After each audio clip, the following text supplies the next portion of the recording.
আচলতে সংবাদ মাধ্যমৰ মানুহ হিচাপে বহু সময়ত এনেকুৱা প্ৰকৃতিৰ সৈতে জড়িত কামৰ সৈতে জড়িত হৈ থাকিব লগা হয় মোৰ। তো আজি ৰাতিপুৱাৰ ভাগত মই খবৰ পালোঁ যে বাসুগাঁও চহৰৰ 4 নং ৱাৰ্ড গোগলাপাৰাত এগৰাকী ব্যক্তিৰ ঘৰত অজগৰ সাপ এটা ওলাইছে। তো খবৰটো শুনাৰ পিছত মই তালৈ গ'লোঁ, দেখা পালোঁ যে চিলিঙিৰ ওপৰত সাপডাল উঠি আছে। তো প্ৰায় 1 ঘণ্টা সময় কষ্ট কৰি সাপডালক ধৰিবলৈ সক্ষম হৈছোঁ। প্ৰায় 8 ফুট দৈৰ্ঘ্য আৰু 6 কিলোগ্ৰামতকৈ অধিক হ'ব সাপডাল, অজগৰ সাপডাল। এইটো পাইথন সাপ।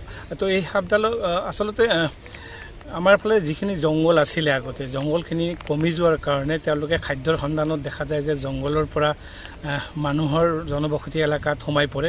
আৰু এই সাপডালৰ ক্ষেত্ৰতো তেনেকুৱা হৈছে, কাৰণ এইটো অঞ্চলত জংঘল যি ধৰণে ধ্বংস হৈছে, তাৰ কাৰণে এতিয়া যিসকল আমাৰ জংঘলৰ জীৱ জন্তু আছে তেওঁলোকে বাধ্য হয় এনেকুৱা জনমানসত আহিবলৈ খাদ্যৰ সন্ধানত। তো মই সাপডালক উদ্ধাৰ কৰি আমাৰ বাসুগাঁও ফৰেষ্ট ৰেঞ্জত মই গতাই দিছোঁ।